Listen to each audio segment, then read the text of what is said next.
দোস্ত দেখতে এসে বাড়ি লোকজন।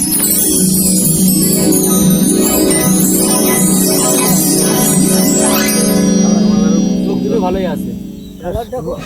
লম্বাও আছে, এটা 60 ছোট আছে, তাই লোমও খুব ভালো।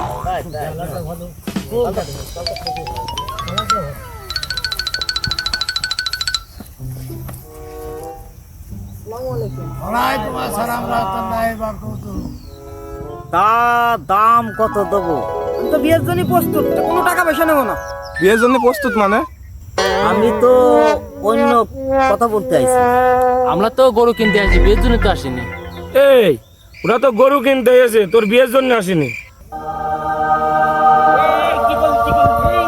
দেখো দিদি কি একটা কাজ, দেখো দিদি তাই তো বিয়ের জন্য সে গড়ি বড়ি আছে, আমরা দেখছি গরু।